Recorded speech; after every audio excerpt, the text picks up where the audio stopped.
good just to kind of give a wave as I introduce them. The first judge on my left, your right, is Mr. Jeff Marshall. He is the Senior Manager for Fleet Engineering with American Airlines. Jeff's passion for aviation was acquired through years of travel between Houston and Saudi Arabia, where he grew up thanks to his father's oil business. Jeff came to Texas A&M University to receive a degree in aerospace engineering and worked as a design engineer at Vought Aerospace with 3D CAD software. He is currently in Keller, Texas, where he lives with his wife and 2 children. Thank you, Jeff, for being here. Fry developed and leads the Hewlett-Packard Enterprise's practice for customer collaboration and sustainability. He is also a member of the Advisors Board of the Shell Center for Sustainability at Rice University, the Engineering Entrepreneurship Steering Council at Texas A&M University, and the Sustainable Brands Advisory Board for Hewlett-Packard. Let's give Dr. Fry a round of applause. Our next judge is Laura Bernstoff. And Laura is a Senior Project Manager Specialist with Airbus, where she supports working on long-range aircraft programs and is leading the way to develop new ways for Wichita State University students, faculty, and staff to engage with companies on Wichita State University's Innovation Campus. She has received a Bachelor of Science in Industrial Engineering from Wichita State and will complete her Master's of Innovation Design at Wichita State in May of 2019. She is also active in the Wichita community and is currently serving on the executive boards for the WSU Alumni Association and the ARC of Sedgwick County. Let's please give Laura a hand. Thank you. Our next judge is Clint Bybee. Clint is a co-founder and the managing director of Arch Venture Partners. Since 1988, Arch Venture Partners has been a leading venture capital investor in seed and early stage technology and biotech companies. Mr. Bybee is an organizing member of the Texas Venture Capital Association, has received his and is its initial president. He received a Bachelor of Science in Petroleum Engineering from Texas A&M University and an MBA from the University of Chicago. Clint, welcome. I also want to mention that Clint is a very long-time supporter of engineering entrepreneurship, and so we are incredibly glad to have Clint here. And our last judge, not final by any stretch of the imagination, but is Dr. Mark Weichhold. Dr. Weichhold and I were actually classmates here 100 years ago when we were in school. Both of us earned degrees in electrical engineering, but Mark was the smart one. He continued on and got his PhD. Mark is currently the Executive Director of the Halliburton Engineering Global Program and also a Senior Associate Dean for the College of Engineering. He is a Professor of Electrical Engineering and, again, a great friend of ours, so thank you very much for Dr. Weichhold to be here. Well, ladies and gentlemen, as you can see, we have quite a distinguished panel of judges, and they are anxiously awaiting hearing all about your presentations. So, without further ado, please welcome the first team, and that is Hail No.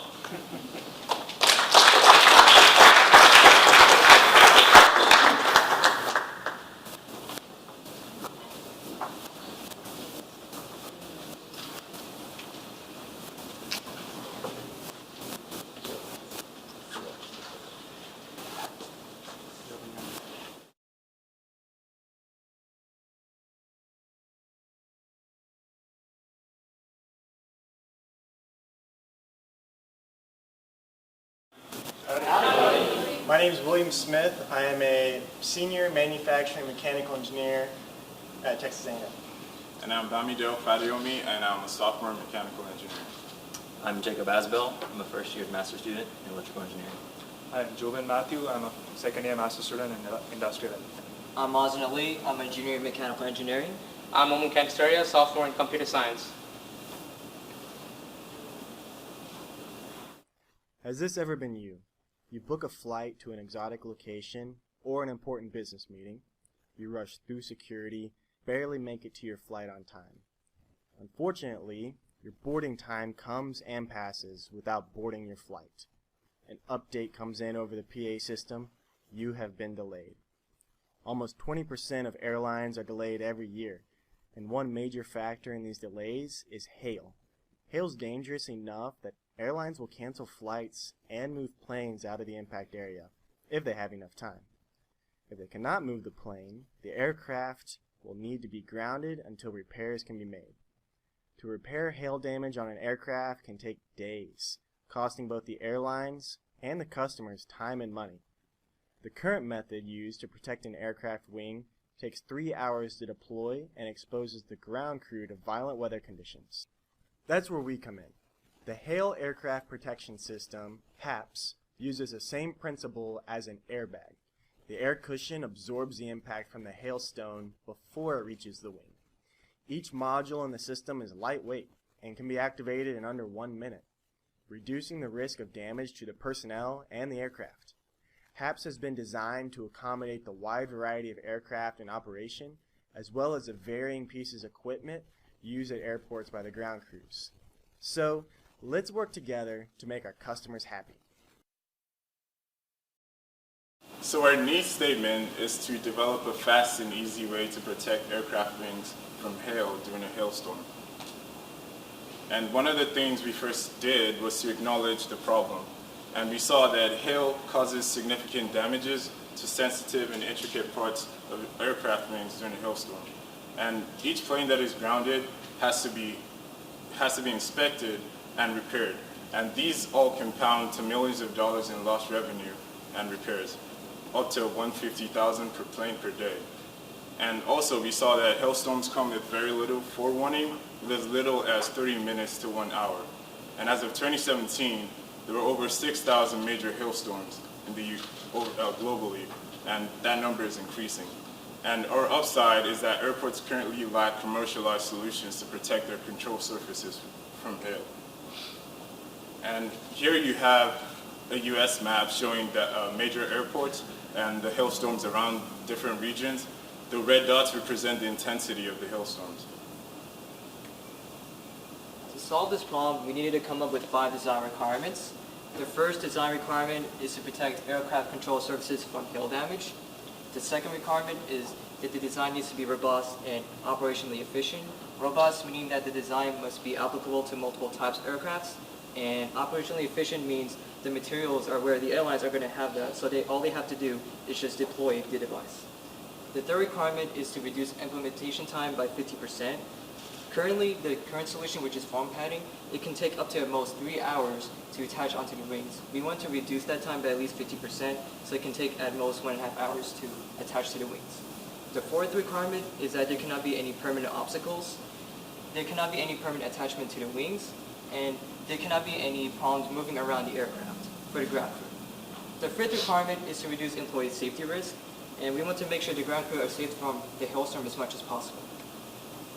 So we need to cover a little bit of terminology so that everyone's familiar with the surfaces we're trying to protect. Up at the top we have the engine cowl, and that's a protective cover over the engine, the part that juts out from the wing and is exposed to weather. And then on the wing you have the trailing edge and leading edge where the flaps and slats are, as well as the root joint where the wing connects to the fuselage on both sides. And on the right you see an image of the top and bottom of a wing and the engine cowl where significant hail damage has occurred. And so that will change the aerodynamics of the plane, making it unsuitable for flight, so it will need to be inspected and possibly repaired.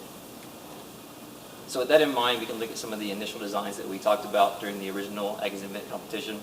First we looked at the foam padding, which was that existing solution that takes 3 hours to implement. That was our benchmark. We talked about, can we improve this in any way, or should we move on? And after we came up with nothing there, we talked about unique design solutions. The first being an inflatable wing cover, which eventually developed into HAPS, so we'll talk about that in just a minute. One design we talked about was an expandable mesh cover, something like that top right picture, something like a baseball cage. So if it can handle a baseball at 100 miles an hour, it can handle hail at terminal velocity. Something that would just fold over the wing. However, that would require a lot of material, and for storage space doesn't make a whole lot of sense. So then we talked about something over the fuselage, like a mesh or tarp cover, going from the tip of one wing to the tip of the other. But again, in terms of materials, it's far too much and wasn't feasible to implement. And one last thing we looked at was some type of denser quilt design to cover the wing. But again, that was far too much material. So our design actually uses the dual airbag modules that cover the leading and the trailing edge of the wing. We also have a separate module that covers the engine cowl, as well as winglet covers that are optional because not every aircraft is going to have winglets on their aircraft. Some of the features of our design, we're using nylon straps with buckles actually mounted to the airbags themselves. That way they're not going to flap around in the wind and cause a safety hazard that way. We also have a single compressed air canister in case the aircraft is on the tarmac and it can't make it into a terminal where they have the AC supply and air supply at the terminal. We also are using a mesh system to connect the leading and the trailing airbags. That way there's not as much of a sailing effect and high winds during these storms.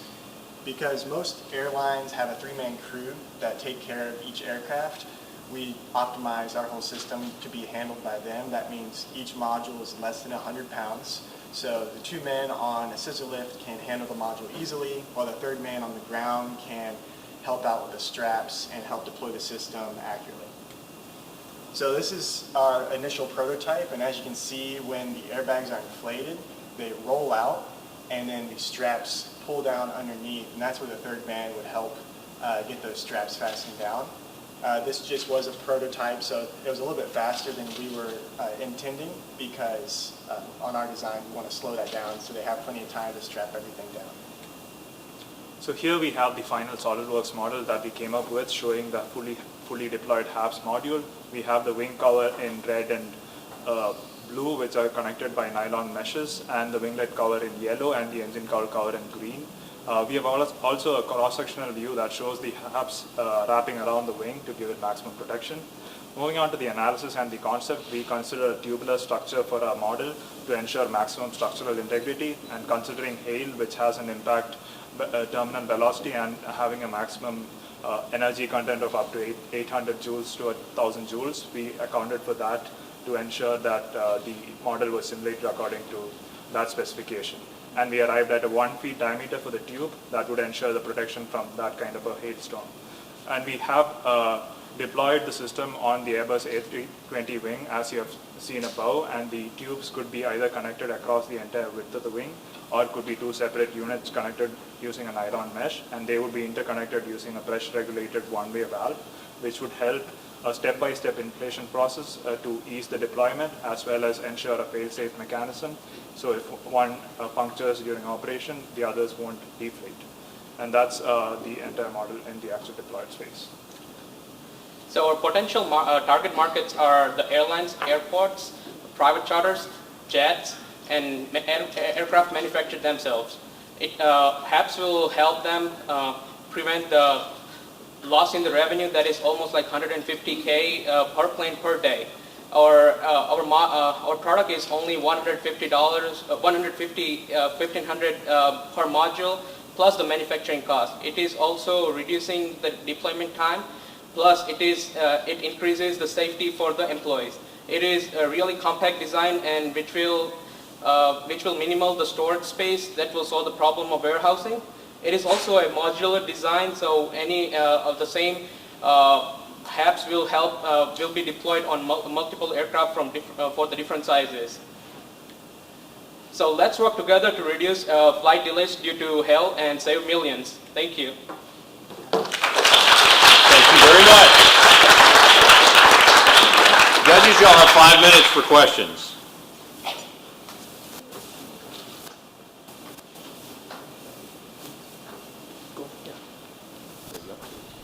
Hi, so Jeff from American. So can you help explain what or how the straps work again, how it would be secured to the wing? Because typically, right, I'm trying to think of, in the environment, if you say you have 30 minutes of warning, right, you're trying to get one of these installed, although I guess it takes an hour and a half to what you're anticipating. So say you have an hour and a half, if there's wind blowing, if there's, kind of help me understand how it's secured to the wing. I think that would be the best example right here with your... So basically what we have is a system like this. It would be a plastic or like a nylon material that would be rolled up in the beginning, and they would have individual tubes on them. So the first tube will inflate, and then the next tube will inflate. It will be an ongoing process. So as they naturally inflate and move it down, so it will naturally unfold along the wing. So we will have 2 people on scissor lifts working along the opening aspect, and they'll be strapping it down along the wing as it folds down. So that's the basic process that we are anticipating. And this is basically a model of how the structure would look strapped down. So this would actually wrap around the wing and ensure that it's properly kept at the location.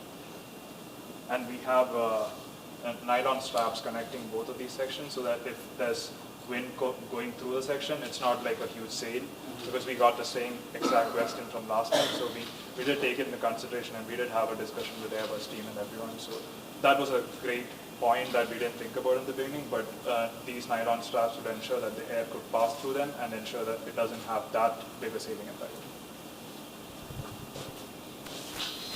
Did you do any work to consider your takedown time after the storm was over? Right. How would you?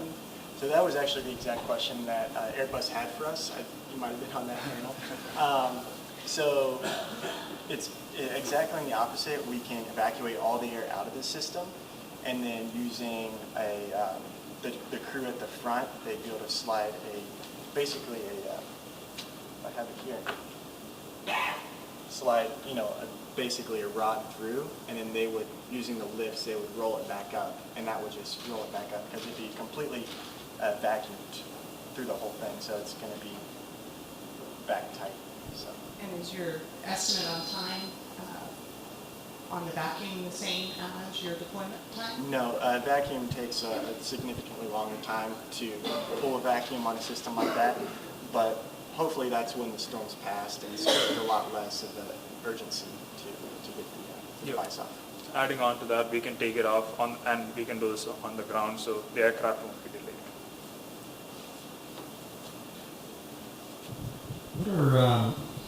What sort of degrees of freedom do you have to speed up the deployment capability? Have you looked at that? I mean, if an hour and a half is not going to cut it for your customer base, what sort of ideas or degrees of freedom do you have to speed that up?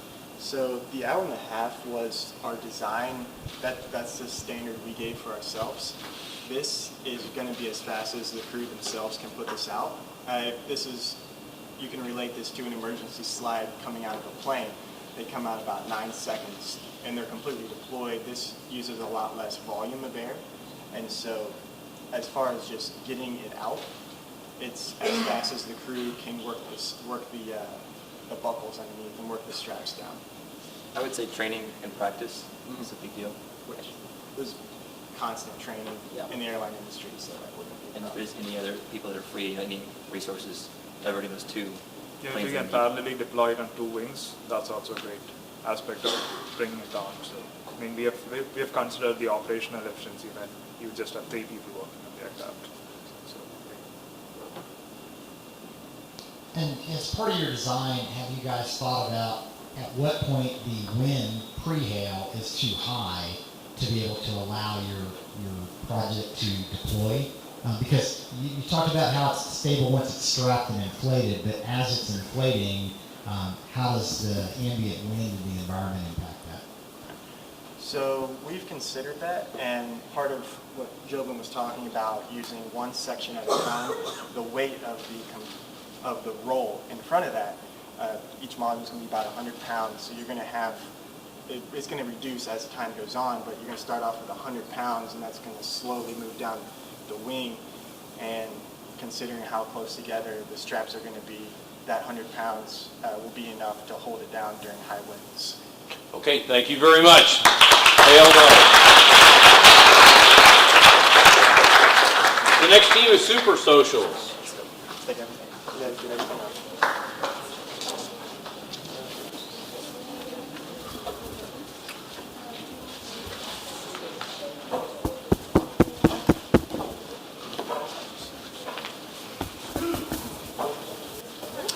You'll need to project your voices.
hit submit at the end. Okay, good. All right, ready? All right, the next team is SuperSocials.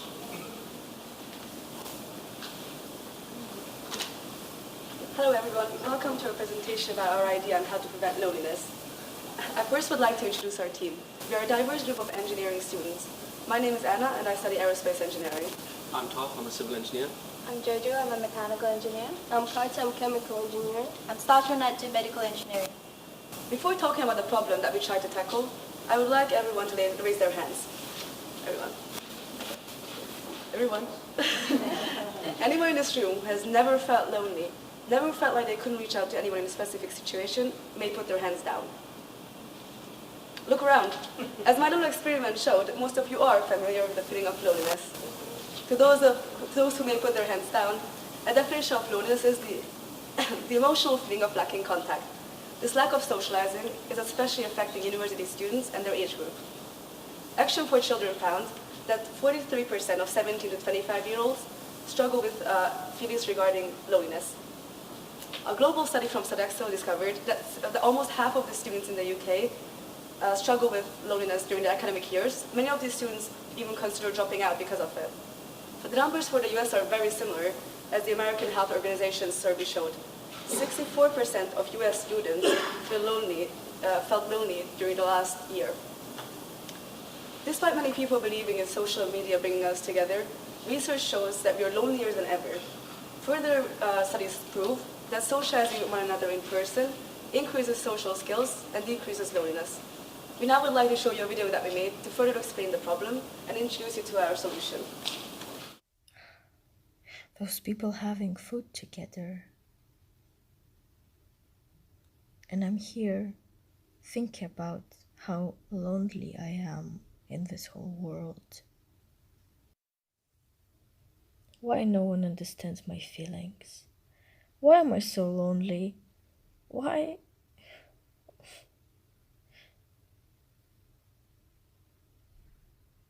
What am I supposed to do? What? What is this?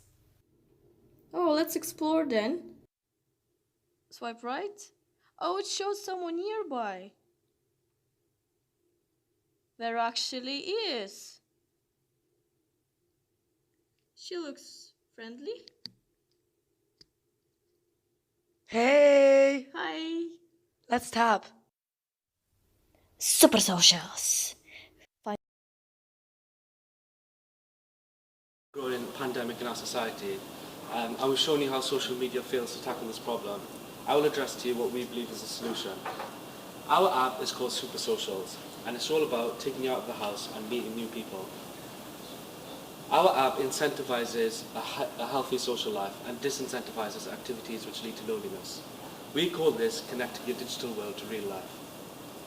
Our app has 5 design requirements. It must be user-friendly, it must be easily accessible, designed for lonely people, affordable and multi-regional. Our app is based on earning points. Points get you discounts and enable you to purchase items. You gain points in 4 ways. Firstly, through meeting new people and tapping your phones together, utilizing NFC. This is the same technology that allows you to make payments with your phone. Meeting people you haven't met before will get you the most number of points. You also get points by attending events. Anyone on the app can create an event. Once the event starts, a QR code will be generated. Scanning this QR code will get you points. You can also gain points through communal areas. Simply being in a communal area will yield you points per hour. We also have monthly scavenger hunts. Every month, a puzzle will be generated on the app. Solving this puzzle will give you a time, date and location. Attending this event will get you points, and don't forget, you can also tap with other users to gain more points as well. We have 3 ways of generating revenue. Firstly, through adverts. Secondly, through sponsored events. This Agnes event could have been a sponsored event, and that would put the event at the top of our events page. We also have sponsored communal areas. This will generate traffic for your business and generate revenue for ourselves. In terms of safety, it's something that we take very seriously. In order to register for our app, we require a Facebook or another social media, an email address and a phone number. Our app is restricted to ages 16 and over. We also have a feedback system in place where users can rate their interactions as negative or positive. too many negative interactions will get you banned from our service. When you download the app, the icon will look like this. And when you open the app, it will bring you to our sign up page. Click on sign up and you have to log in with Facebook, Google, or your email. And then you have to create your username password, and we'll also ask you for a phone number, and we'll send you a confirmation code with it. Then you create your account, and we chose avatars instead of profile pictures because studies show that apps like Instagram can cause body image issues, especially amongst young women, and we want our users to be happy, sociable, and confident. Then you click complete, and your avatar will look like this, along with the username.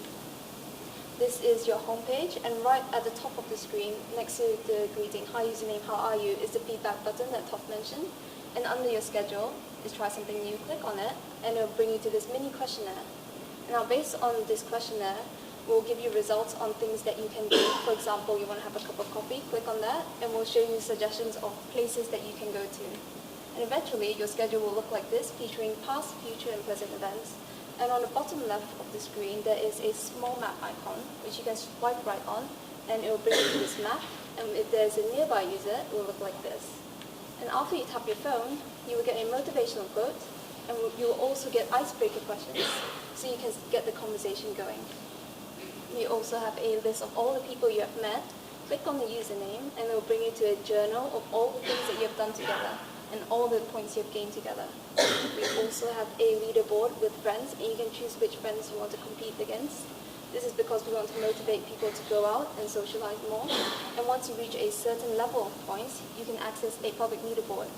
The reason for this is because we want our most sociable users to compete, and our loneliest users to not feel left out. And finally, we have a tab for all your saved events.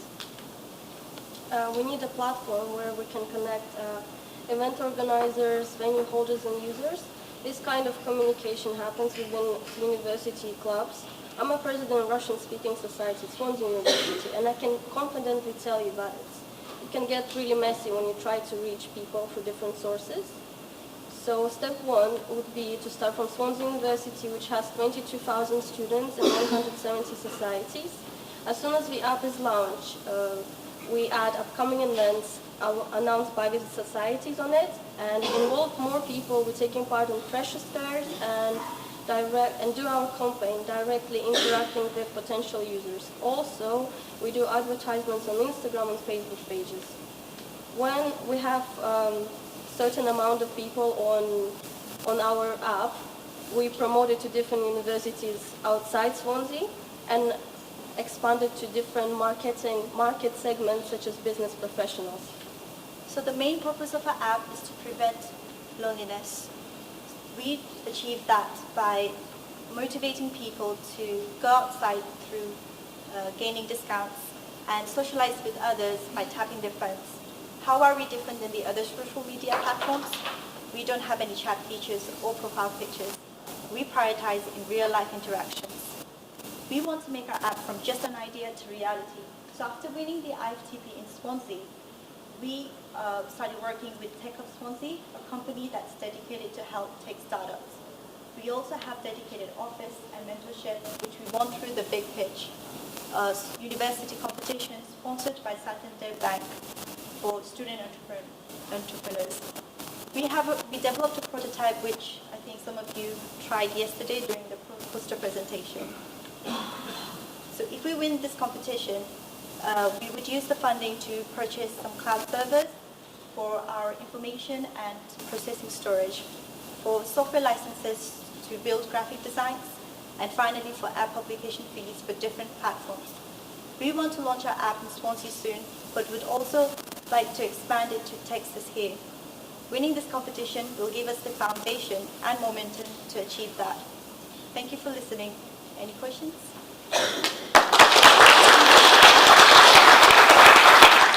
Judges, you have 5 minutes for questions. Very good presentation.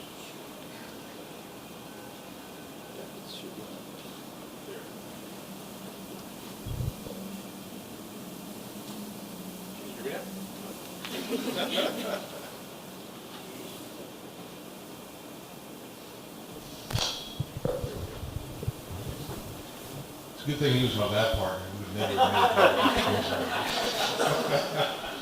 Good presentation, thank you very much.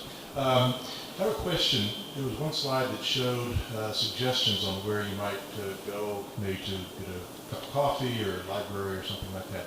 Have you considered using AI to sort of fine-tune or customize the client's suggestions, or the suggestions for the client?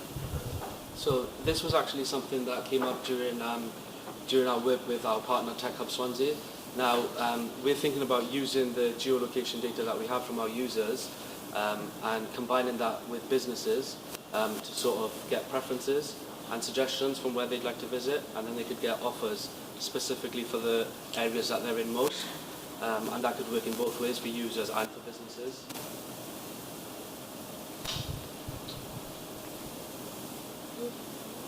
At the beginning, you talked about the problem statement, or one of the problem statements was that loneliness is a problem, and I think the age bracket you had was 17 to 75. Is that right? Is that 25. Oh, the 25. Okay, that, I understand better, because I was puzzled by how 75-year-olds going to connect with this, but 17 to 25 is right on there.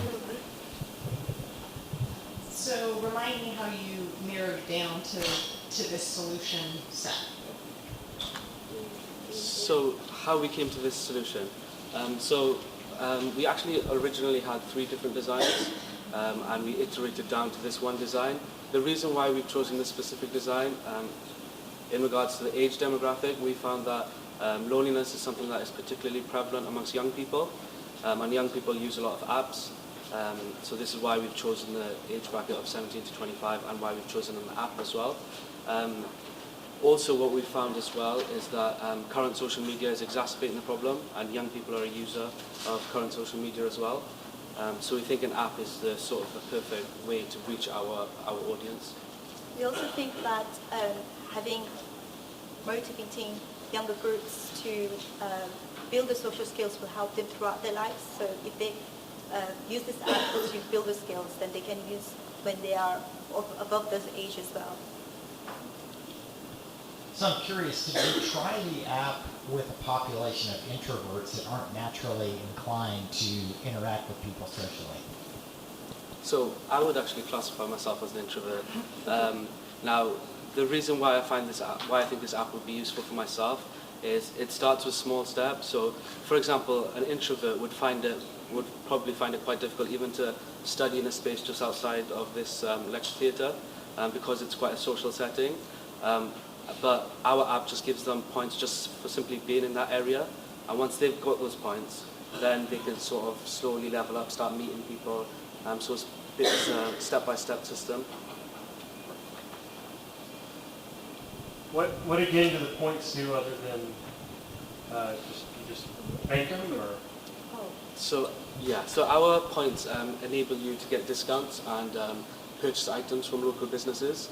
What we will do is, from the revenue we will generate, we will approach local businesses starting in Swansea, and we will ask them to give us discounts for people that use our service.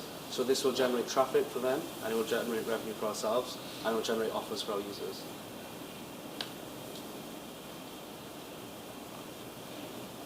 Okay, judges, thank you very much. Thank you, SuperSocial. Thank you, SuperSocial. The next team up is Hail Dome.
Those from our generation are a little bit more technology challenged.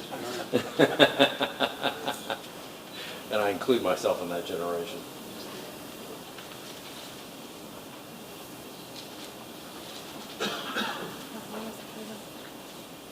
All right, our next team is Hail Dome. Hello, we are Hail Dome from Aristotle University of Thessaloniki, Greece.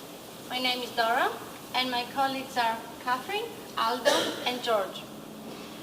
In the next 10 minutes, we will acquaint you to our solution for the protection of aircraft structure against hail. The following video will introduce you to the problem and guide you to the core of our solution.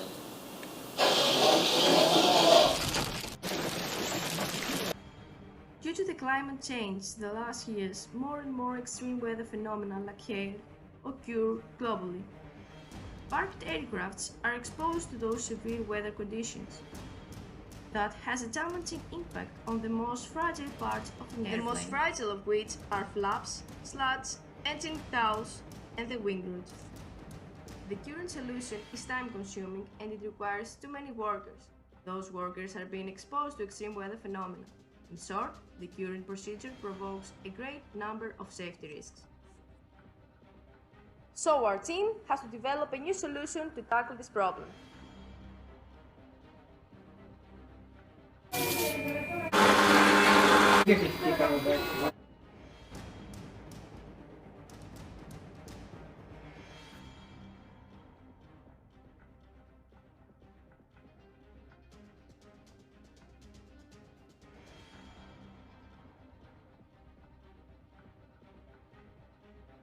The vehicle has a universal fitting since the hydraulics can change its dimensions. Slowly, our vehicle reaches the wingtip. It deploys a special pocket on the wingtip and then continues to deploy the rest of the blanket. After the blanket is unfolded completely, the vehicle releases the blanket and then it leaves. And now, let's have a closer look to the problem. Due to the climate change, over the years, the occurrence of extreme weather phenomena like hail occur globally and have increased in frequency and intensity. Aircraft that are parked in airports are exposed to such severe weather conditions, imposing damages on the most accessible part of a plane. In this slide, we can observe that hailstorm frequency is radically increased globally. But what exactly can hail cause to an aircraft? Well, hail can cause multiple damages on a plane that may limit its operational capacity and as a consequence can cause significant delays apart from extra repair costs. For instance, downtime cost for an aircraft is a good $10,000 per hour to an airliner, which is a fair amount of money. As demonstrated in this slide, among the most vulnerable parts of an airplane are the slats, the flaps, the wing root and engine cowls. Here are two potential damages on real aircraft, on the flaps and on the leading edge. And as you can see here, we have a dimple on this test surface caused by hail. Nowadays, the most commonly used solution is called padding, and it takes approximately 3 hours to apply, requiring too many resources and has safety risks as it involves humans exposed to those severe weather conditions in order to attach it. And here are some characteristic pictures of the current solution. Inevitably, we need to work on a new innovative solution to protect aircraft from hail. First of all, we have to overcome the main problem of the current solution. The new solution has to be quicker and easier in implementation. Our main concern is not only to protect the aircraft, but also to protect the airport staff, meaning that less human required for the application and that we need to decrease the exposure of them in the hailstorm. The construction should be durable and at the same time removable. No permanent components on the ground or modification of the aircraft are allowed. Last but not least, to provide some movement around the airplane to allow refueling or repairing. After a brainstorm, our team yielded to a number of different concepts, but none of them fulfilled our high standards. The first concept was an inflatable cover-up. The main concern of this proposal are the fact that it can be ripped out easily, and the inflation requires time. Furthermore, its large volume makes it vulnerable to strong gusts of wind, and it can drift away. In consequence, it requires extra secure point. The second caution was a foam spray of polyurethane. The problem is that it may stick to the surface. Moreover, it's not eco-friendly because it's not reusable and requires toxic liquid to dissolve, which are also flammable. The third alternative is a jetway structure around the wing. The main issues are that the structure is too big and may damage the wing due to the strong winds, and it requires permanent adjustments on the airport. At this point, I will present you our technical approach to this problem. As we can see in the video, our concept involves a type of blanket that encloses completely the entire upper wing surface and engines. The material of the blanket is a sandwich structure composite made with two outer fabric surfaces and a thin layer of flexible polymeric tube in between, so it can absorb the impact energy of hail. Now, the question is how you install a blanket of this size, taking into consideration that the medium airliner has 1 store high wings and a length of 2 buses.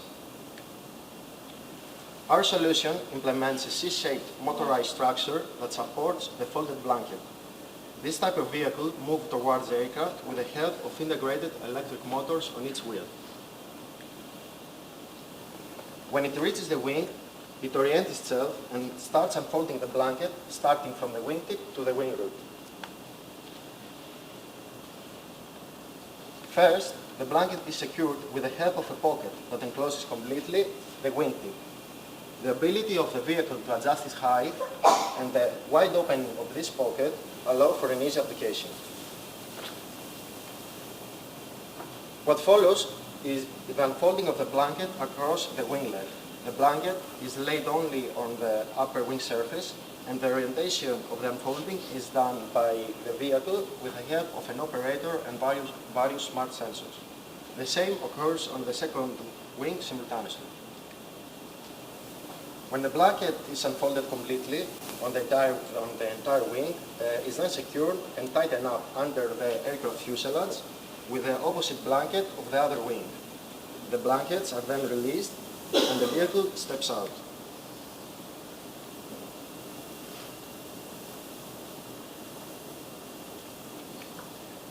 To avoid any parachute effect due to strong winds, the blanket, except being tightened on the wing, has a strip-like net in the middle and across its length, as this area does not need much protection. Finally, our estimate is that every set of blankets could be deployed and fully operational in under 10 minutes. Furthermore, one operator is sufficient for installation of each blanket. Hello, now I'm going to speak about the business part of IDEA with the help of the business model canvas.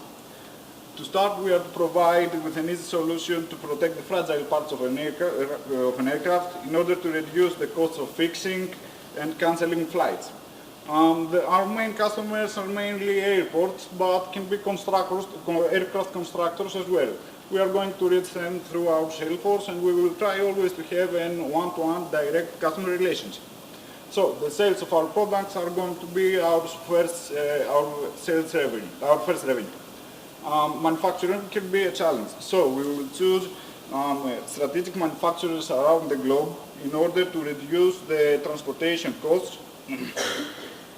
So the main cost structure is the manufacturing and transportation. Another cost is salaries, since we are going to need some R&D department, technical staff, sales and marketing. Airliners are another key partner, since they are the one with the need standing, the market need. After sales is another key activity, since through our technical staff we can maintain our products for a profit. In addition to that, we can, with feedback that we can have through our direct one-to-one customer relationship, we can develop some upgrades on our products with our R&D department. This can happen for a profit.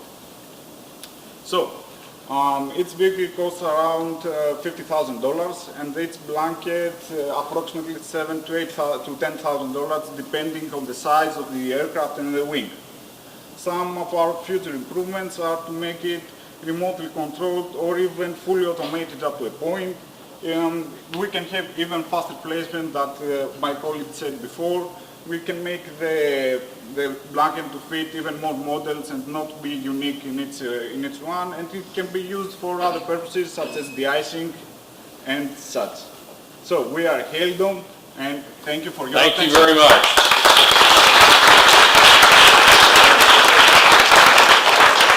Judges, you have 5 minutes for questions.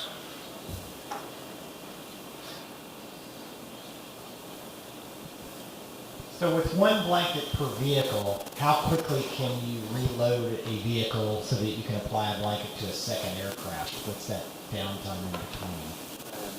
Maybe we can use one set of vehicle per aircraft. So, or the vehicle can come back to the hangar, let's say, and reload another already folded blanket. So the time depends on the distance from the aircraft to the storage facility, and the reloading time could be very quick. How is the deployment vehicle operated? Because some of the concerns that I would have is that it would have trouble maneuvering around the wing and potentially impacting the fuselage. It has some feedback in his controller or his control from smart sensors around the crane in order to know exactly the operator where the crane is in order not to hit any part of the aircraft. So it has all the data that the operator needs in order to put it just in place. I want to make sure I understand the tie-down method. So the tie-down at the center fuselage is to tie both wings together? Both blankets. Yes. Both blankets with straps under the fuselage. Two straps tighten up under the fuselage.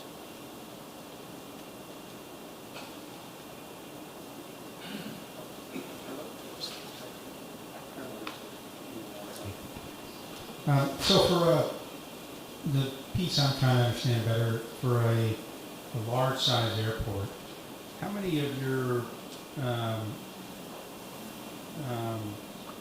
Vehicles. your vehicles, how many of your vehicles do you think would be required? One per plane? Two per plane. Two per plane? Yes. Okay. And they're in your estimate was they were $50K a pop. Okay. Yeah. Thank you.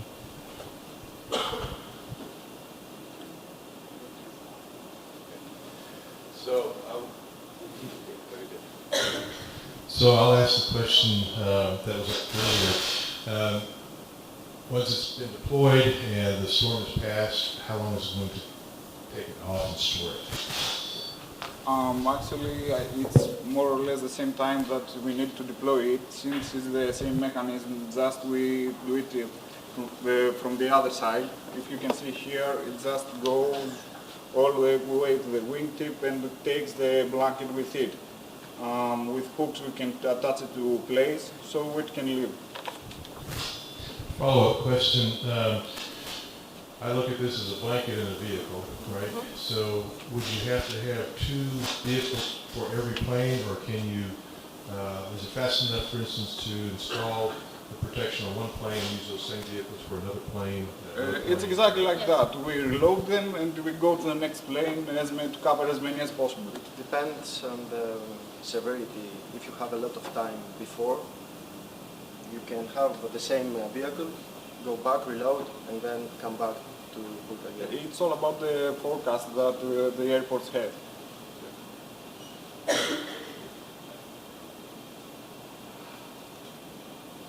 Okay, thank you very much. Hailed on.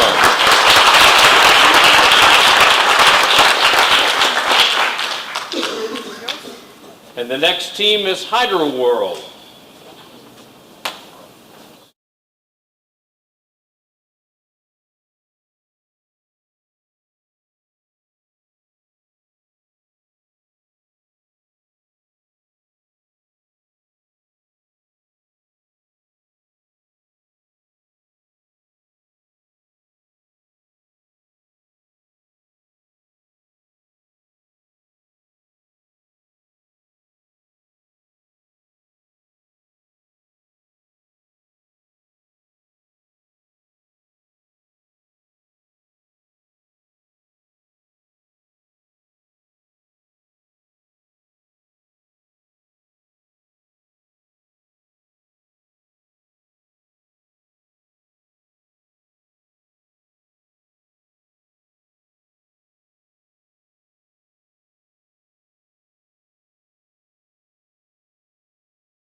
All right, and Team Hydro World.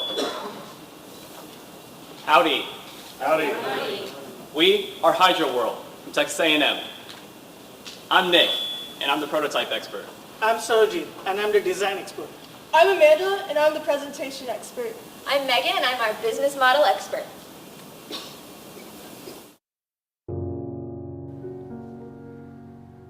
On average, a rural woman walks 3 to 12 miles a day just to fetch water to survive. That's the same water that kills 100,000 people in India alone each year. But what if you could reduce the total time spent retrieving water and purify it at the same time? With Hydro World, we give them back their time and their health. Using our design, people have more water to survive and more time to thrive. Holding over 14 gallons in one trip, women can roll 3 times the amount of water on the ground that they would have otherwise had to carry on their head, and they can filter it at the same time.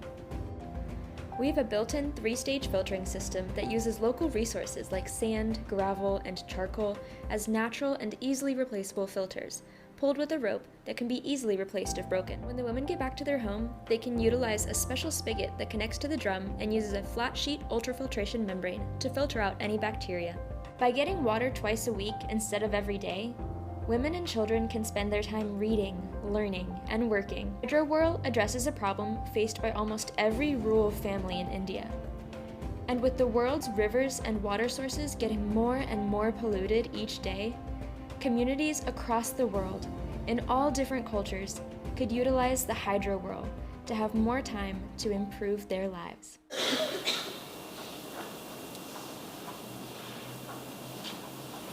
Okay, let's start with the facts.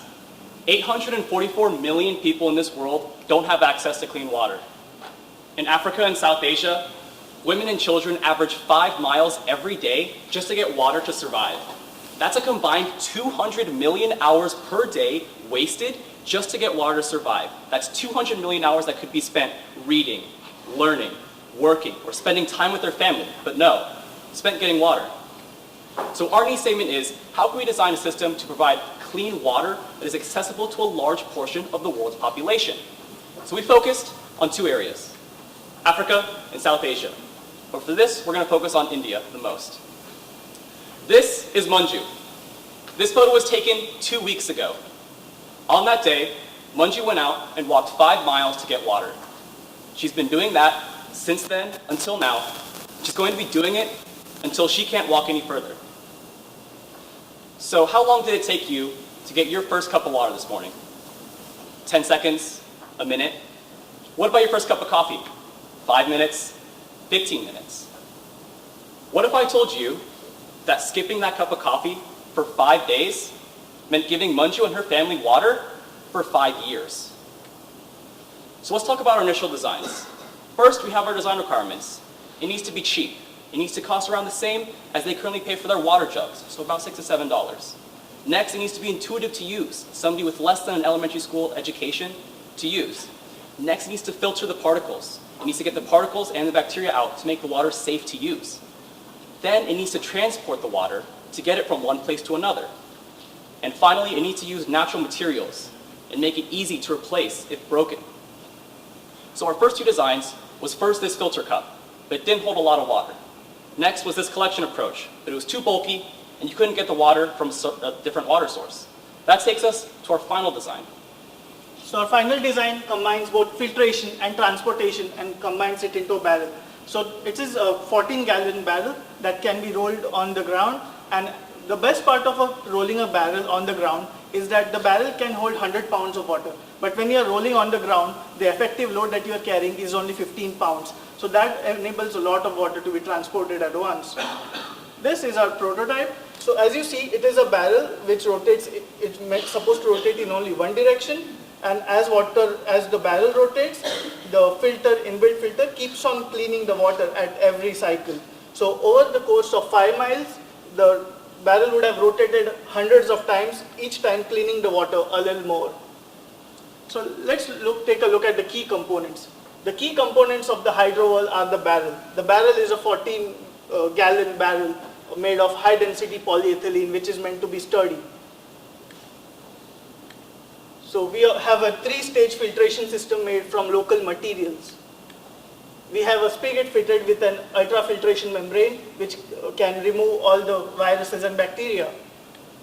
We have a one-way valve to prevent the backflow of water when it's rotated in the wrong direction.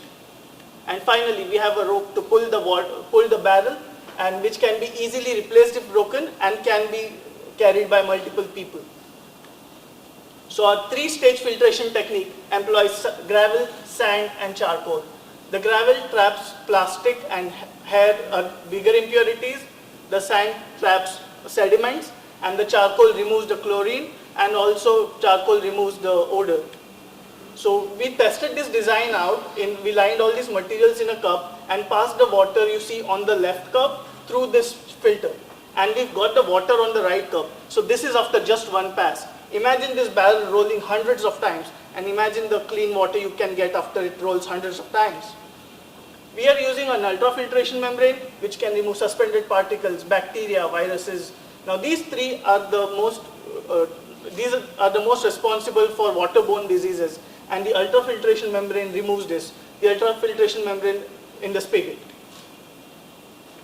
The hydro roll rotates in one direction, as indicated by the arrow. When it rotates in the correct direction, the one-way valve is open, as you can see. And once it's open, it could go through the filter. Now when it's in the wrong direction, you can see the valve actually closes. So the reason for this is so contaminants don't go through the water. And this makes it more difficult to rotate. So how is our product different than what's on the market? 1, we have a filtration system that can filtrate to the micro level. 2, it is easy to maintain because it is one compact design. And 3, it is local. The filtration is made out of local resources found, and the product itself is manufactured in the local parts of India. So our competitors have actually done something great for us. They've given us a proof of concept that a large capacity, high density polyethylene plastic barrel can effectively be pulled or pushed by women and children across rocky terrains, up and down hills. So that's something that has already been established for us. However, our competitors offer very expensive solutions. Their similar sized barrels are a lot more expensive than ours, and they do not filter. So how did we get ours to be so cheap? We contacted local manufacturing companies, we contacted local shipping companies, got price quotes from them. Then we figured there probably will be some more hidden costs, so kind of upped those costs a little bit, put them together to get a round number of $32.50 per hydro whirl. Now that $32.50 is still a lot more expensive than the current pots that the end users are using right now. So we decided to propose an 80-20 business model. 80% of this $32.50 will be covered by nonprofits, religious organizations, local governments, and actually we've started contacting some, and these 3 that you see at the top have already told us, we are 100% interested in funding your product. So hopefully that number of companies will also increase as we continue asking around. So the 20% cost that's left over, around $6 or $7, is very similar to the current cost of the pots that they have. However, it would be a lot more beneficial for them to buy our product because now they can provide safe, clean water to their loved ones. So we've started to focus currently on India because we have inexpensive local manufacturing and shipping. We also foresee a great market in Africa and then expanding to Central and South America as our mass production increases.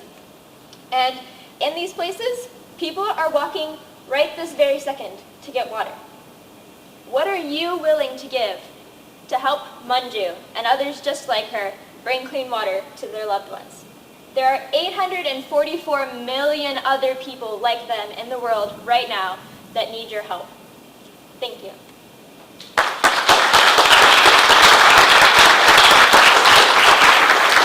And judges, you have 5 minutes for questions. So what is the, 2 questions, what's the expected life, useful life of the filter? And then 2, how do you teach the user to reload the filter when you reach that expected useful life? So the effectiveness of the filter is basically determined by the materials that they put into it. And so depending on what they do, they can judge for themselves whether or not the water is clear or not. And because it's easy to replace, it's okay for them to just dump it out and then put in materials again. And then, sorry, what was your second question? How do you train them to do that and what materials to put in there? Right. You want to take it? Yeah. Okay.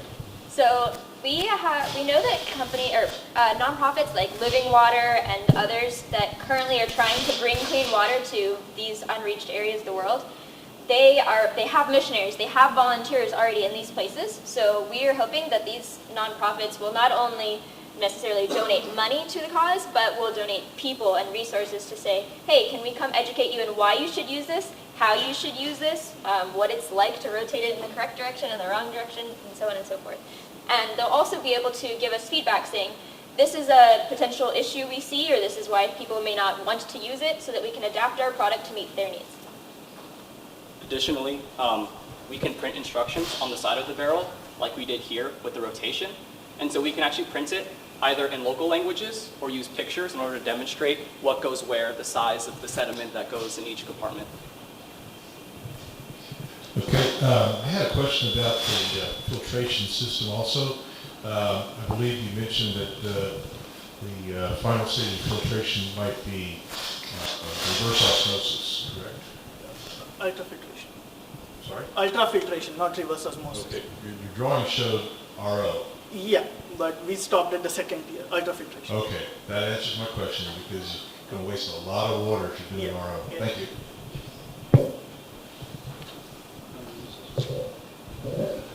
Tell me a little bit about the cost of this. It sounded like based On on discussions with various groups, it sort of rolled up to $32 or something. What do you imagine selling it for, right? Because you've got to transport it over to India, or if you're focused on Africa over there, so transportation costs. Ideally, you'd like to make a profit because you got employees you have to hire to accomplish things. So any thoughts to that? So that's actually accounted for in our operating expenses already. Plus, we are hoping to produce these locally. That's what the India Mart was on there for. We contacted them and got price quotes from them on, hey, how much would it cost us to manufacture this in your facility using your resources? I see. Okay, thank you.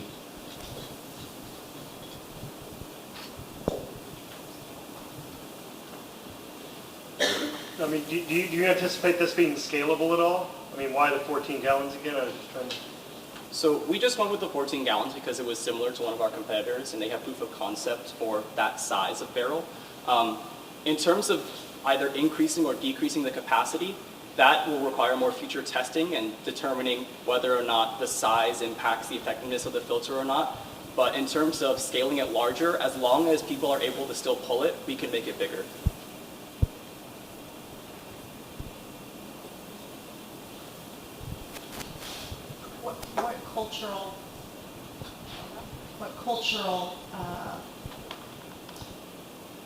What cultural worries do you have about going into a market that looks very different than what you're used to here? I'll take that. So when women go to get water in pitchers, so that creates a time for them to socialize. So many of them will go together from a neighborhood, say 3 to 4 people. So if they take the hydro well, they'll probably go out less. So probably they'll go out once every 3 days or something. So that is a difficulty that we envision coming into picture. But again, it creates time. They don't have to pull water to socialize. They could socialize in the time they save not pulling water. So we expect it to be taken positively. And another great thing about using a rope to pull it is you can use any length of rope, which means that multiple people can pull it at the same time, which effectively makes it much, much easier to pull, and you're still getting the same amount of water. And thank you very much, judges. We appreciate it. The next team is Team SIP. Y'all don't need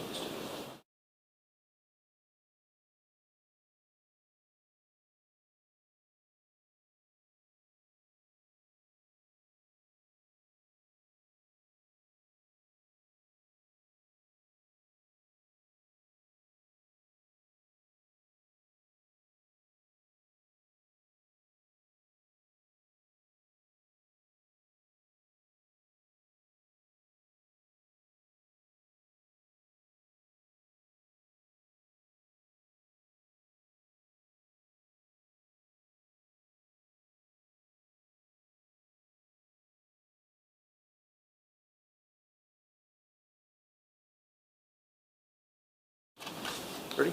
All right. And Team SIP.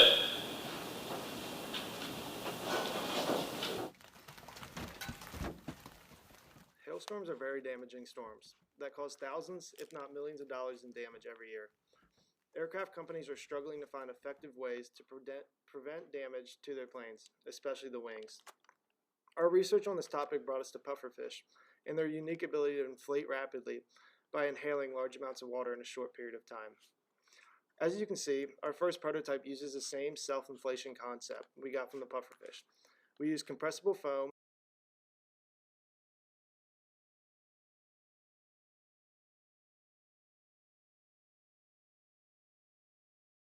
in an airtight wrapper to accomplish this.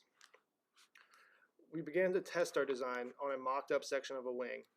When a baseball was dropped from 45 feet, it failed to cause any damage to the wing. Then we compared these results by dropping the baseball on an unprotected surface. We again performed the drop test on this design without our design attached, and it caused significant damage to the wing, as can be seen in the video. This brings us to our final design, which will be placed on the top of the wing and expanded out. All workers will be required to do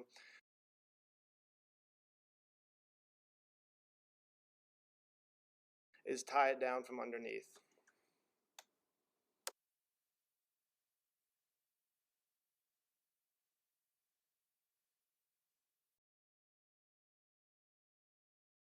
By our design for protective systems for aircraft wings. Hello everyone, my name is Mark Livingston. These are my teammates Dean Woodwell and Charles Seaver, and we are Team SIPS from James Madison University. Hail damage is a very serious and costly problem for aircraft manufacturers and airports around the world. It causes a lot of damage and is a very serious problem. Airbus created a need statement for many teams to tackle, and it was to find a way to protect the very important and fragile portions of a wing from the very damaging hailstorms.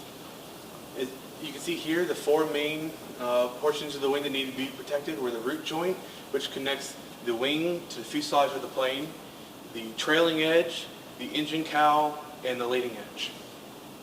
When starting our design process, we wanted to cover three design goals.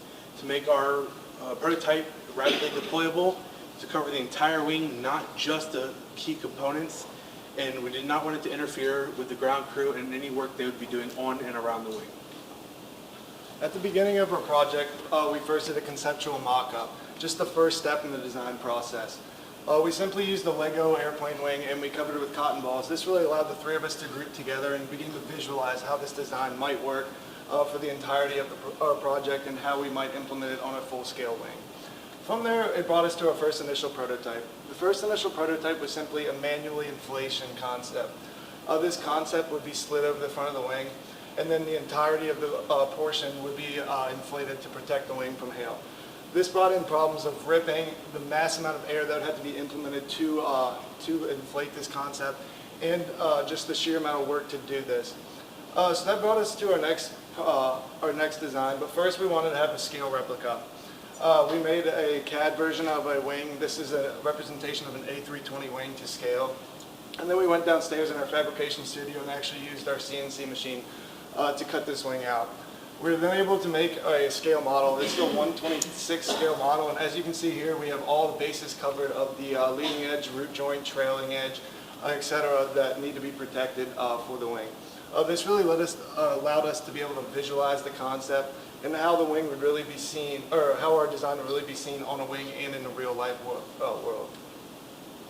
So that brings us into our first proof of concept. We really wanted to take in this idea of the pufferfish taking in a mass amount of water and expanding rapidly. To do this, we did the same idea but with air. We wanted to take in a mass amount of air and expand rapidly, virtually a self-inflation concept. So this concept, we used an open cell foam, and when this foam was compressed, it takes up very little space and can be rolled up in a dense place, and then the valve can be closed, virtually making an airtight seal and keeping it compact. Then when the workers want to deploy this method, the valve would simply be open, the restraints would be pulled off, and it would allow for the device to be fully implemented, as can be seen here in the video. You can see how it draws in air and virtually is a self-inflation concept. This would be deployed across the face of the wing. That brings us into testing. We wanted to see how this open cell foam idea might work in the real world scale. So we made a scale modelable wing. We used 16-inch steel, which isn't the exact metal of a plane, but it's the best thing we had for the 48-hour challenge.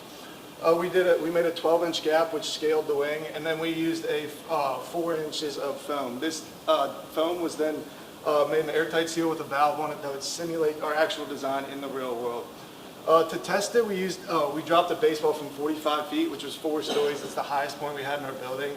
And we calculated the baseball coming in around 50 miles an hour. And while this doesn't exactly replicate hail, this was the best we could do in a short period of time. As can be seen in the first drop test, our design worked perfectly and it protected the wing from the hail damage with no dent in the wing. In our second video, you can see the severe damage caused by the impact of the baseball. And if this hits the right place of the wings, the fragile moving parts of the wings, this can cause significant downtime for the aircraft companies and significant amount of money to fix these problems. That brings us into our final prototype, which I'm excited to show you all. Our final prototype would be simply used a forklift or a scissor lift implemented by next to the root joint of the wing. The restraints would be pulled, the valve would be open, and it would allow it to fully deploy across the front of the wing. This design we do feel would fully protect the face of the wing, and then we'd have a flap that would fold over and cover the engine cowling, except it's just not in this video. We'd then use restraints, much like a ratchet strap you use on a truck, to tie down the underneath side of the wing and fully protect us from all sorts of hail damage. Similarly, in how we were inspired by the pufferfish, we were fascinated with the chameleon. The chameleon shoots out its tongue to bugs and then rolls it back into its mouth. And we would like to mimic this action as when our protective system needs to be stored away. So, for this to happen, we need a vacuum to get all the air out of the protective system, and then either 2 crew workers to fold the protective system up, or we could use existing technology like, for example, the tool cover reel to safely crank and then roll it up like a chameleon's tongue. So we found a 1x1 foot and 4-inch thickness open cell foam from Home Depot to be about $3.50.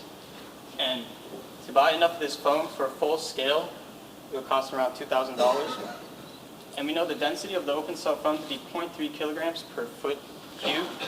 And multiplying that by the volume of our full scale gives around 90 kilograms in weight. And scaling up for our prototype's deployment time, we estimate a 40-minute deployment time for a full scale. So we also focus on human-centered design. We wanted to put our feet into the shoes of the crew workers. So we made sure there's no obstructions on the floor. Our crew workers working there. We made sure our solution would be faster and safer. Also, you only need a minimum of 3 crew workers to deploy and take back into the store. So overall, our key benefits, it would be 75% faster than the current solution. The lessen storage needs because it'd be able to deflate and to roll up.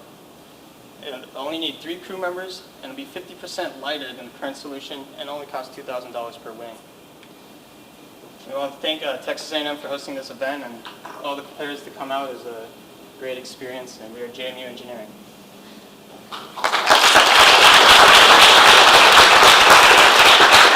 Thank you very much, Seth. All right, judges, you have 5 minutes for questions. How did you determine the thickness of the foam that you needed to use in the real-life application? So that basically brought us into testing and what we thought would protect it. So we thought 4 inches when we were doing our testing. 4 inches would cover it perfectly, and if we needed to, we could implement 6 inches of foam on top of that if the testing proves so. Tested with 4 inches, and there was no dents on the aluminum plate. And if we were to test again with the actual force from an actual piece of hail on our system, and it would not work, we could increase the thickness that way, but we didn't have the capability at our location or in the time frame in order to do so. So that's a future thing to look into. So knowing that, again, with a rollout solution, you're dealing in a higher wind condition, assuming that you're about to expect hail and you're trying to get it on the wing.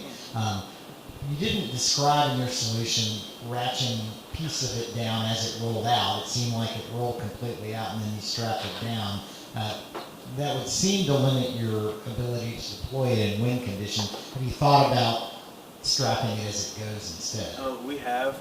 That's why it would come, when you roll it up, it would have the straps folded in, similarly like when you fold up a tent. Same idea, so once it opens, the straps would come out, and as you go down the wing, if you're in the high wind situations, as it unrolls, you can attach them and cinch them down tight so that they hold it in place as it rolls out. So you don't have to worry about it trying to be ripped off the wing.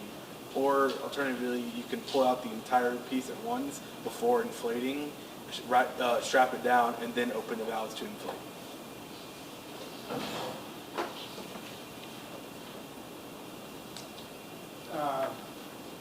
Others that have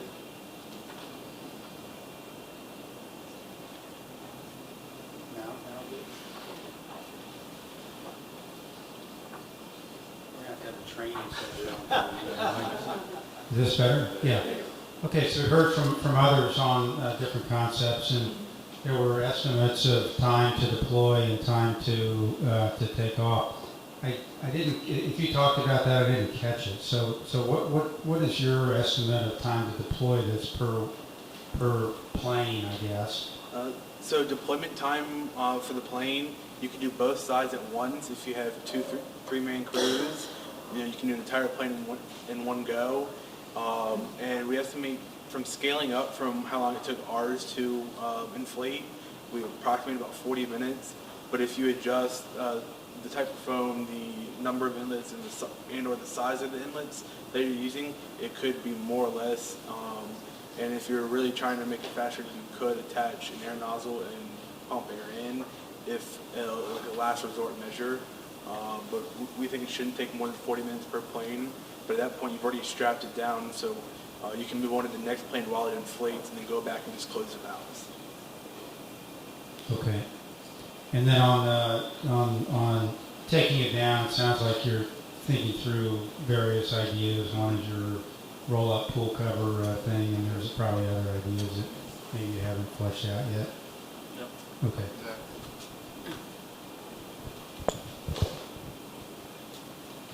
I just had another quick question while you're thinking.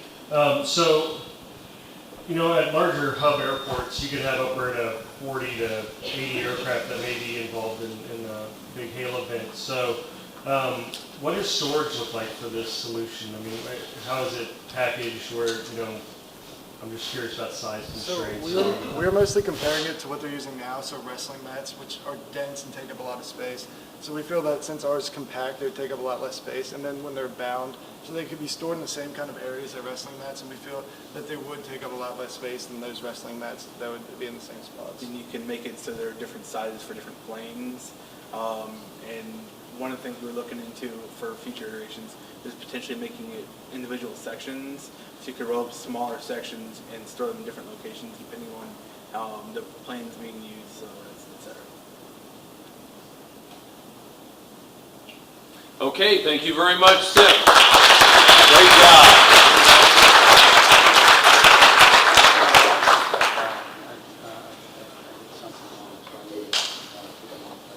And the next team is Team Day.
Team Day.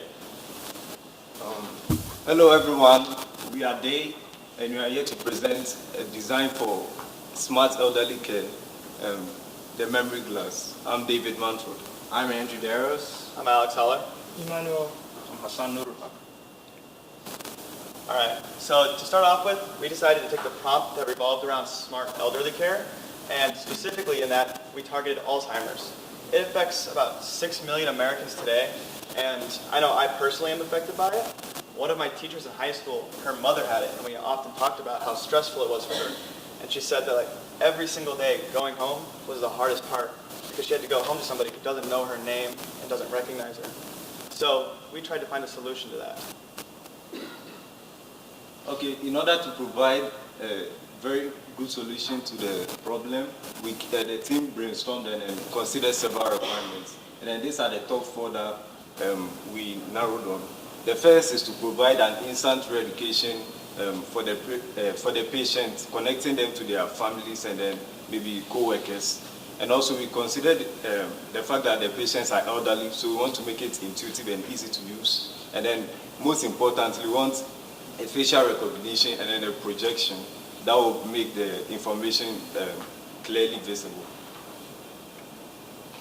All right, so we went through an initial process of designing different solutions. We eventually came up with multiple solutions.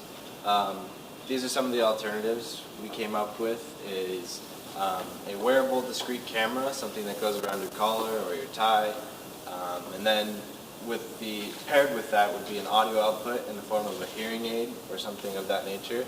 And then you could also have a smartphone application that outputs the name of the relationship onto a phone that's sitting on the desk while you're having that conversation.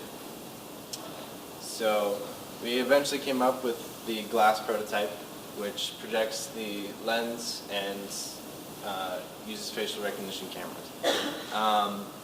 We used rapid modeling and programming. So for the functionality and the process, it takes in a face and then it goes through a Bluetooth module into a secondary device where a database and the processing is stored. There it compares it to known individuals, and if it's familiar, then it displays the name and the relationship onto the lens of the glasses. So let's assume you had an encounter with an Alzheimer's patient and then suddenly you can't remember your name. Our solution seeks to avert this unforeseen circumstance. So by way of preventing or averting this problem, it allows the patient to reconnect with their immediate family members, and also reduce the stress that both the caregivers and the patient go through in their means of communication, and also ensures or promotes social interaction at the workplace between the affected patient and then his co-workers. In trying to come up with our design, we looked at these alternatives that gave us insight into the design of our product. Example is the Google Glass, the Occam My Eye, and then the Epson glasses. Okay, so for our business model, we plan to use our product, we plan to sell our product as a form of subscription, because we all know that Alzheimer's is progressive. So we will try to make it like a form of recommendation. So immediately the doctor diagnoses the disease, the doctor recommends our product to the patient as a form of non-drug treatment to help the patient get accustomed to the use of the product, so that as time goes on, its use becomes easier and intuitive, so they always remember, so that it will help them and prepare them for when the condition gets worse, or when the condition gets into its dire moment. So not only for a future model, we're also thinking of expanding this to businessmen and politicians, because they often have a lot of different names that they have to remember.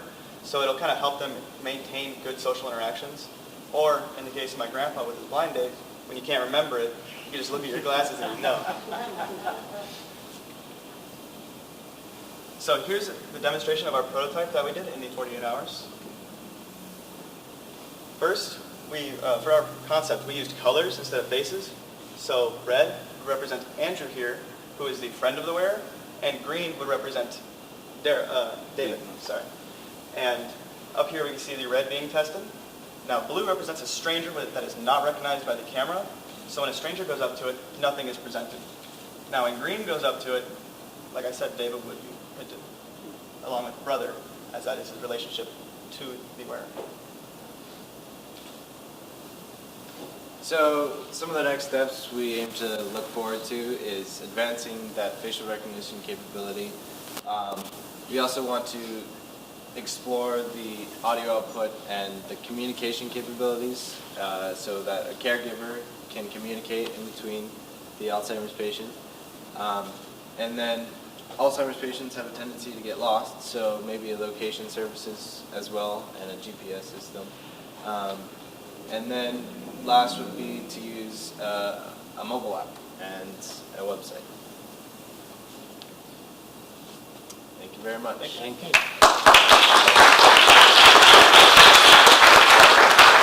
Hey, judges, you have 5 minutes for questions. But beforehand, would you guys like to see the prototype at all? Or, no? I guess good.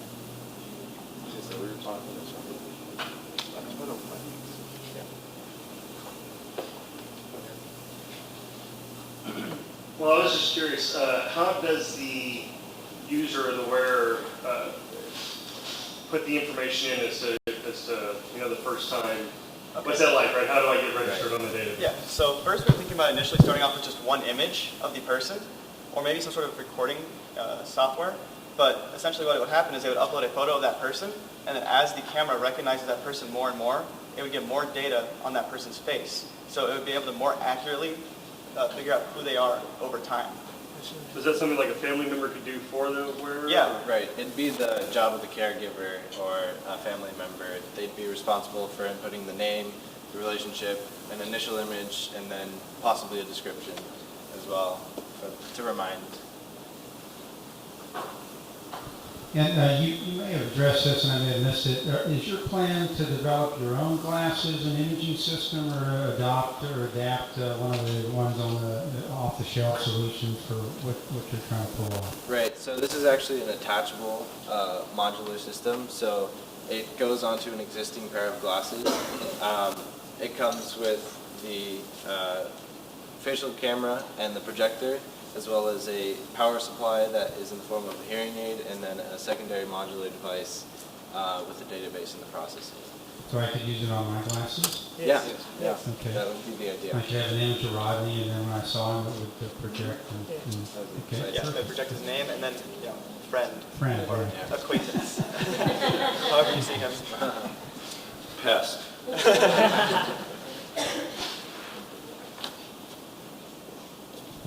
Yeah, I really liked your adjacency idea.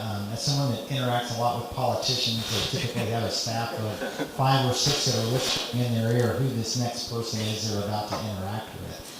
But the other thing is, how do you think that would help if you had a wider user community than just Alzheimer's patients? How does that start helping you lower the price pretty dramatically? Well, if we're able to sell more devices, that means that we can actually lower our margin of profits on one device as we're selling a lot more. So it kind of comes down to how much volume we're selling in the time, how our prices would be.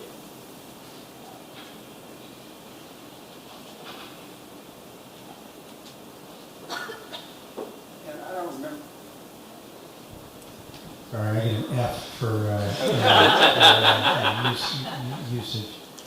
I don't remember you talking about this. What do you imagine this costs for your customer? Right. So Google Glass right now goes for about $1,500. That's with microprocessors and cameras and an advanced projection system. But I already have my glasses. I don't need. Yeah. So that's Google Glass, and so as a comparison, there's not as many components, and so we estimate with the processor, the modular device, the power supply, and the camera, it's gonna range about $500 for the user, and a lot of that would be covered with medical insurance since it's a prescription, and so that's kind of our plan with that. Okay, thanks. Okay, thank you very much.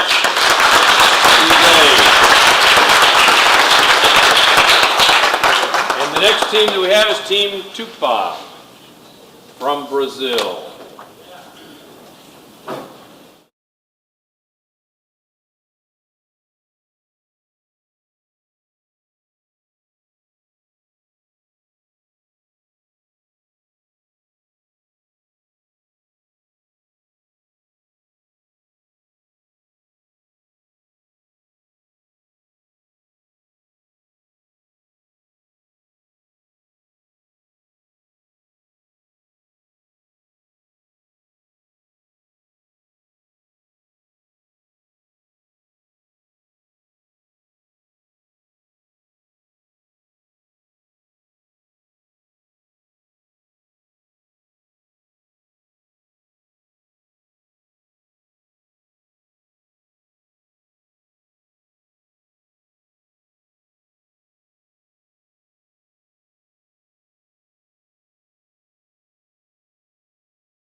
Team in the competition for Invent from the Plant 2019 is Team Tupa. Hi, we are Breno, Caio, Felipe, Giovanni, Luan, and Victor. Our tagline is improving quality of life. And we are Team Tupã, an honor to the Brazilian native god of thunder. So this is how most of us see the world, bright and clear. But imagine, someday you wake up and you see that the colors start to fade a little bit. You won't notice at first, but then things begin to get harder and harder to see. Your vision starts to tunnel, and then one day you wake up in completely darkness. Desperate, isn't it? Now imagine someone that passes through this feeling all the time, every day for the rest of their lives.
So, our goal is to improve the independence of the visually impaired.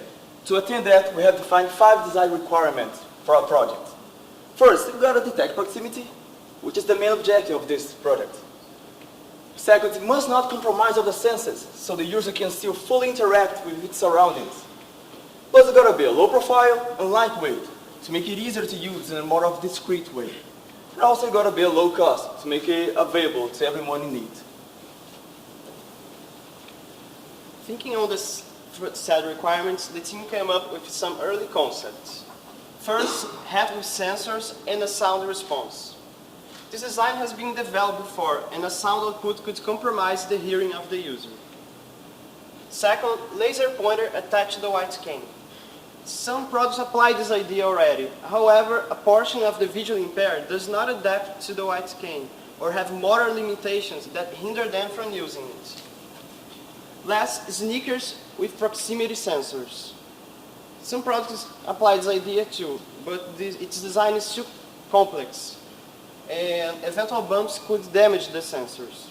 Although there are different solutions available, most of them are too expensive, reaching from $800 to way above $1,000 each.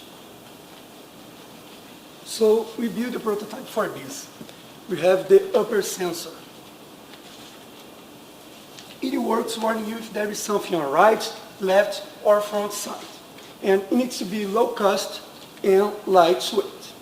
To do that, we construct two stages just to organize our system, the measure and the warn stage.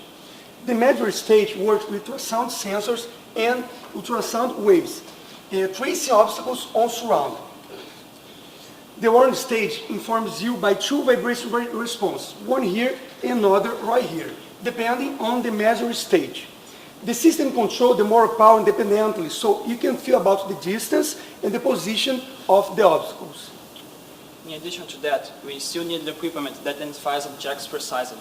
So there is one more thing. I present you the pointer. The pointer works with directional laser sensors with precision of 1 millimeter, and the range can reach up to 2 meters. With only 15 centimeters, it can fit ergonomically in your hands and your pocket for long time uses.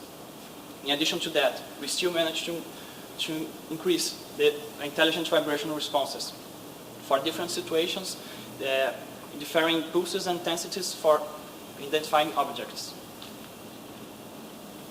As you can see, here are some pictures comparing the first with the second prototypes was built. We put LED indicators just to visualize how the equipment works. It has higher precision than before. It's way lighter and the software detection was improved. On the pointer, as well as in the upper sensor, LED was added.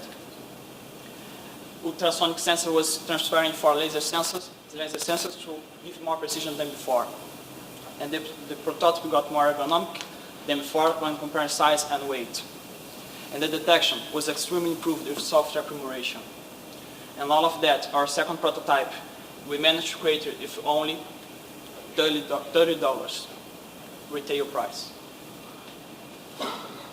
Now, here's a video that you can see a live in our prototype. The system enables the user to fully interact with the environment, detecting stairways and holes on the ground and obstacles. In these scenes, as the user approaches the wall, you can see a light on top of the head that glows more frequently when he approaches the wall, showing that the system is warning him about the wall's proximity. Now, we would like to present you our final concept design for our project. The EVI, echolocation for the visually impaired, with a final estimated price of production between $20 and $50. The EVI aims to be more precise, more lighter, and more technological than ever. The upper sensors are smaller and versatile as they can be attached in a hat, on the glasses, on the shirt, on a coat, or any other equivalent. The vibration motors are a pair of wireless clips placed right behind the ears, and the pointer should be as tiny as a regular presentation pointer. Also, with new features, the software will be further developed to be even more precise to recognize specific objects like stairways, doorways, and holes on the ground. Bluetooth connection between devices to improve social interaction. As I said before, attachable sensors in the upper body part, fast and accurate technology, and the most important of all, to be fully customizable to attend all of the user's needs. And our idea brought us here to Texas. Since we're announced as one of the top 5 teams, we've been to social media, newspapers, TV, and interviews in Brazil. And thanks to all the 166 donors on our crowdfunding, we managed to come here. 166 people that believed in our idea, that believed in our initiative, that believed on us. Based on this presentation, we conclude that an innovative design was presented, the five design requirements were accomplished, a working prototype were built and highly improved from one version to another, a low-price final product can be expected through a mass production and utilizing proper components, and we have shown the potential of the project as an alternative for social inclusion, generating a significant impact on the life of the visually impaired. Not only a project, a new experience, a new way to sense the world. We are Team Tupã. from Brazil. Thank you.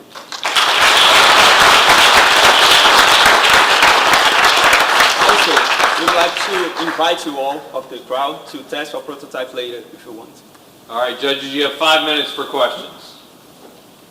Yeah, I'd be curious, with the gentleman that was testing your prototype, what was his feedback versus other mechanisms that he's used since he became blind? He asked us to put new features in our project. The first one he asked, it was to detect like stairs and doorways with another kind of vibration in the system, because we don't have it yet. But you can detect like stair steps, but not the whole stairway.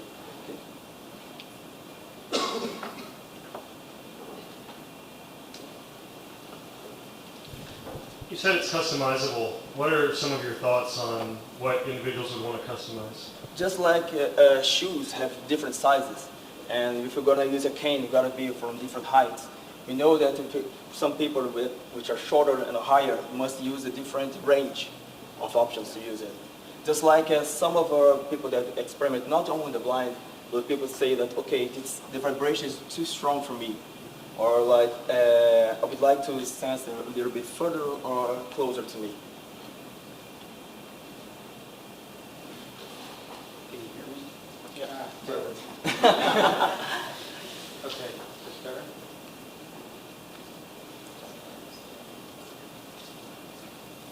Okay.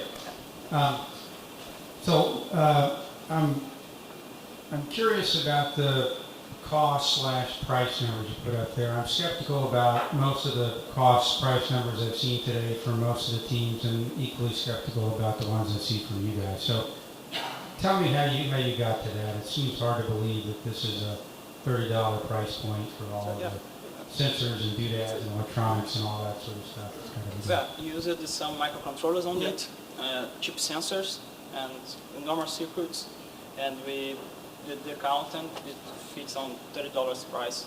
That's like 120 reais. So we convert to that. We bought everything in normal store, so like secret store or something like that. So it's retail price. Yeah. Just put everything together to make it work. So we believe that if our cost of production of the prototype is $30 now, we can reduce this price to $20 or way more. To $50. Large production. Yeah. Yeah. Okay. Thank you. I found it intriguing that you're thinking about using this device to recognize specific objects. Can you tell me a little bit more about your thinking there? So we were thinking more like programming and teaching the programming to recognize that if there is a step, you can already feel the step. You can test it if you want later. But we would like to put it inside the customizable, so you can see that, okay, there is a difference from vibration or acknowledgement from the receiving sensor this way, and there's another just like the first one, but a little bit further. So we understand that, okay, this is stairway. Or if you see from one side to another, and the difference is going to be 70 centimeters or maybe 3 feet, I don't know exactly, would be a door step. We already use a high precision laser point. So we can identify this 1 millimeter of precision. So we can identify the stairs, the steps, but we need to interpret that in the software.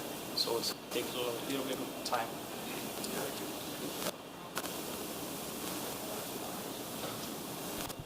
So the intent between the hat version and the pointer version could be, if I don't want to be carrying something all the time, I can use the hat. They should be interchangeable. There's just two different prototypes? Yeah. Both of them are independently from each other. They have their own microcontrollers, they have their own sensor, their own battery, so you can use it independently one another. But we do encourage it.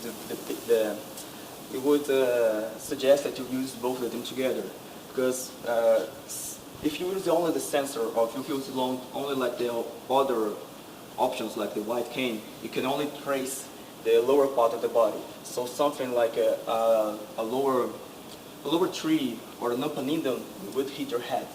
And the same way, if you use only the head, you're going to see the thing on the upper side, but maybe you would miss a step.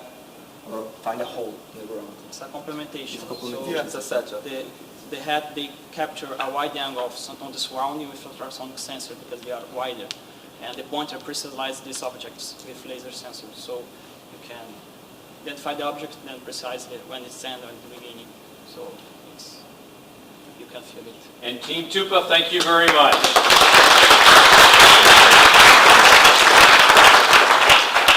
All right, we're going to give our judges a few minutes to finalize all the scoring, but as we're doing that, I'd like to spend a couple of minutes just thanking a few people here.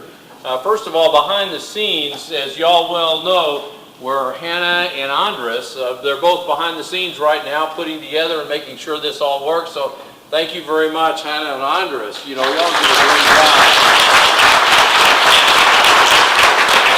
I don't see Katie very much, but I know that Katie is here somewhere because she is always here somewhere and she is handling all of the details. So we have to give Katie a tremendous thank you as well. So thank you very much. And then finally, all of y'all have been pestered to death by emails from Don. And Don is a classmate of mine and Mark's as well. So Don has been a tremendous help in trying to pull all of this together. So thanks very much, Don. And Kim and Christina have been just awesome, making sure that all of the material has gone out, all of the social media material has gone out, and has really supported us throughout the entire program. So Kim and Christina, thank y'all so much for everything you did for us. Thank you.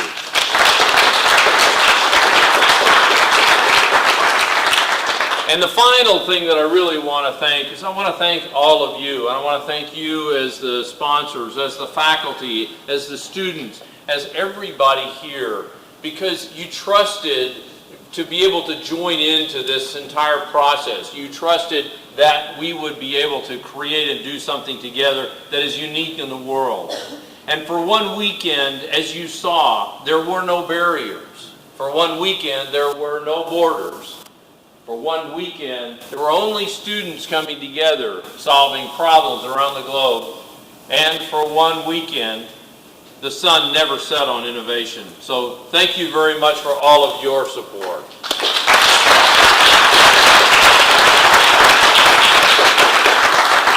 The judges and I are going to now retire and have the incredible difficult time of trying to decide which ones that we're going to award the first, second, and third prize to.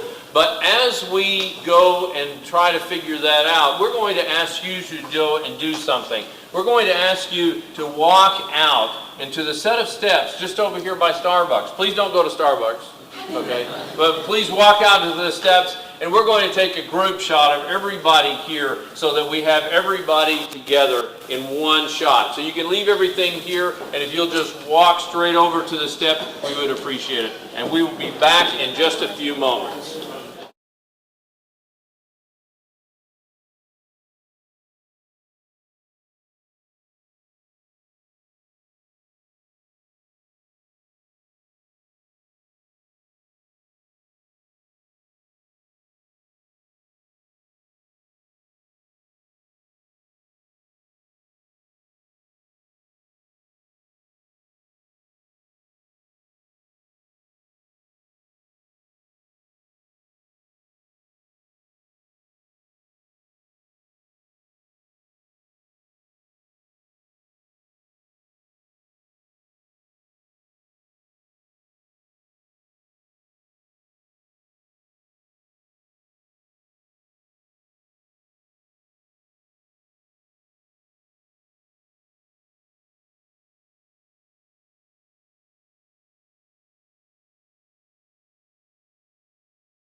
we have Team SuperSocials.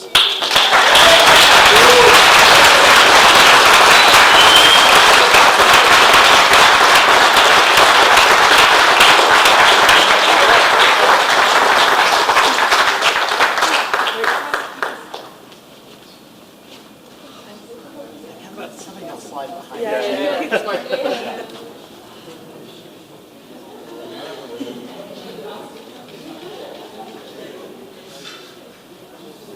Thank you.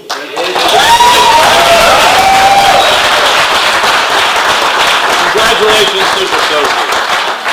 And Laura and Clint, if y'all will help me, we're going to present the second place award. And the second place award goes to Hydro World.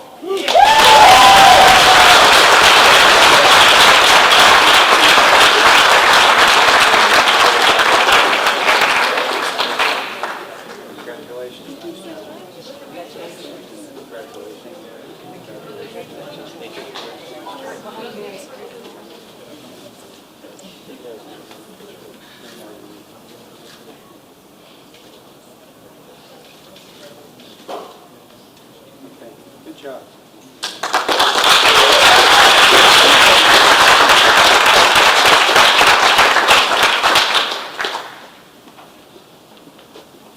And Dr. Wyckoll and I have the honor of being able to present the first place award to Invent for the Planet. I hope the connections that you've made during this time that we've been together remain. I hope you continue to work together, and I hope you continue to share your experiences around the world as you go back, but also stay connected throughout the entire time. Stay connected with us. We'll help you however we possibly can. So again, congratulations, and please use this as an opportunity to expand your reach across the globe. Again, the first place winner in this competition is Team Tupa.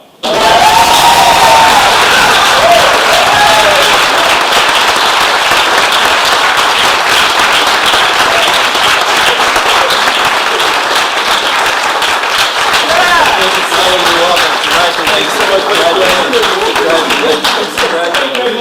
congratulations. Thank you very much. Congratulations.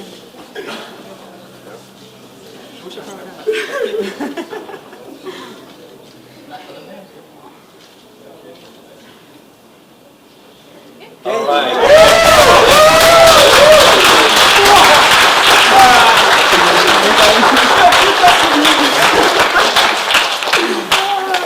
This closes off Invent for the Planet for 2019. We're going to be doing this again in 2020. And the dates next year are February 14th through the 17th, and we will look forward to connecting with you again. Thank you very much. Safe travels, everyone, and we look forward to seeing you online and in person next year. Have a great rest of the year.